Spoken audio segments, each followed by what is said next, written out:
આજની મારી પાલક પકોડાની રેસીપી ગમે તો લાઈક ને સબસ્ક્રાઈબ જરૂરથી કરજો। સૌપ્રથમ મેં અહીંયા પાલક લીધી છે। ક્રિસ્પી પાલકના પકોડા બનાવવા માટે આપણે પાલકને આવી રીતે સુધારી લઈએ। આવી રાઉન્ડ અને લાંબી ચિપ્સ થાય એવી પાલકને આપણે સુધારી લઈએ। આ પાલક પકોડા ખૂબ જ એવા હેલ્ધી અને ટેસ્ટી બને છે। તમે પણ ચોક્કસથી ટ્રાય કરજો। આવી રીતે પાલકને બધે આપણે સુધારી લઈએ। અહીંયા આપણે પાલક સુધારી લીધી છે, એને આપણે ચોખ્ખા પાણીએ ધોઈ અને સુધારેલી છે। આપણે એક બાઉલમાં પાલકને લઈ લઈએ। હવે આપણે 10 થી 12 પાલકના પાંદડા લીધા છે। હવે આપણે ડુંગળી 2 લીધી છે, એને આવી રીતે કાપી અને આવી રીતે ઊભા ચીરા કરી લઈએ। હવે પટ્ટીમાં આપણે કટ કરી લઈએ। આપણે અહીંયા ડુંગળી પણ સરસ સુધારી લીધી છે, એને તમે આવી રીતે થોડુંક વજન દઈ અને છૂટી પાડી લેવાની।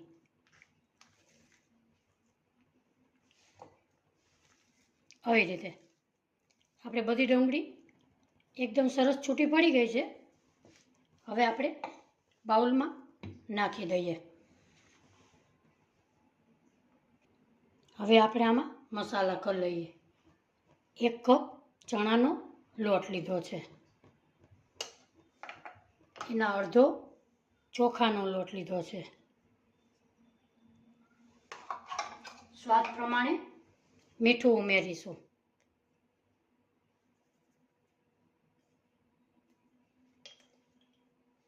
એક ચમચી લાલ મરચું પાવડર નાખીશું।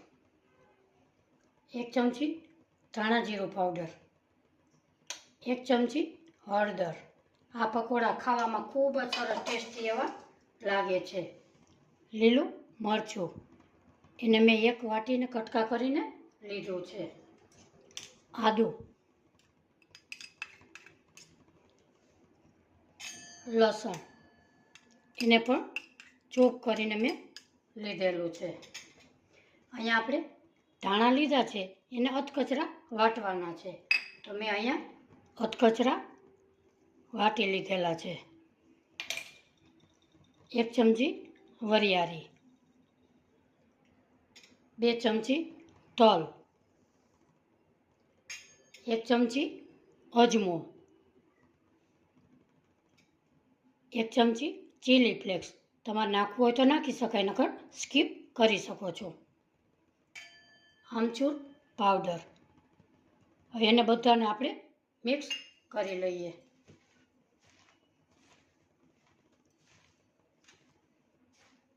પાલકમાંથી પાણી છૂટે છે, એટલે આપણે અત્યારે પાણી નાખવાની કાંઈ જરૂર નથી, પહેલાં આપણે મિક્સ કરી લેશું।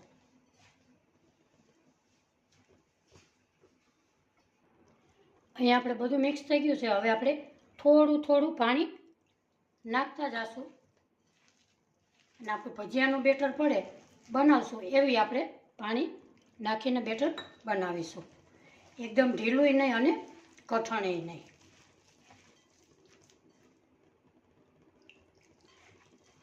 આ પકોડા તમે એકવાર ચોક્કસથી ટ્રાય કરજો, તમારા બાળકોને ખવડાવજો। એકદમ સરસ ક્રિસ્પી એવા બને છે।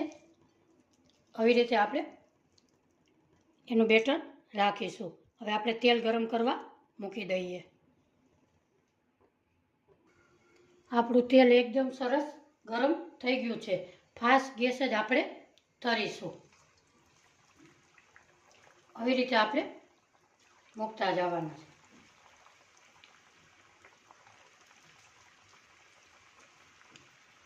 પાલક પકોડા હેલ્ધી પણ છે અને ટેસ્ટી પણ છે, અને આપણે આવી રીતે મૂકી દઈશું।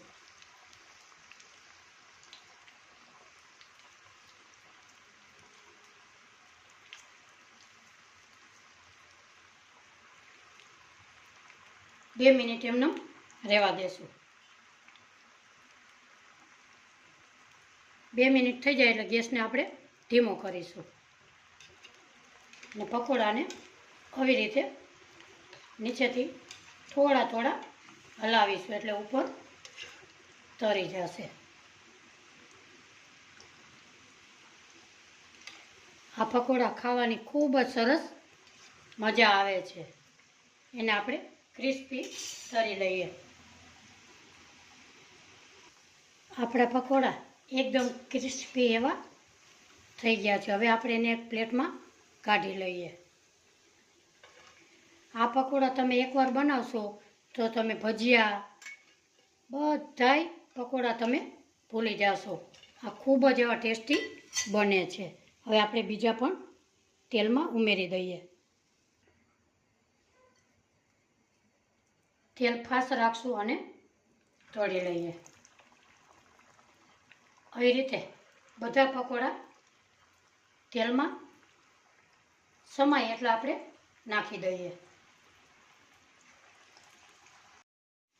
આપણા બીજા પણ પકોડા તરાઈ ગયા છે. એને પણ હવે આપણે એક જારાની અંદર કાઢી લઈએ.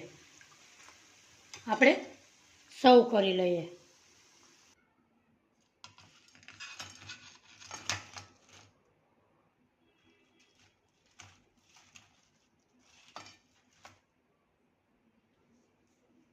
મારી આ હેલ્ધી પાલક પકોડાની રેસીપી તમને ગમે તો લાઈક શેર અને સબસ્ક્રાઈબ જરૂરથી કરજો. ફરી મળીશું એક નવી રેસીપી સાથે.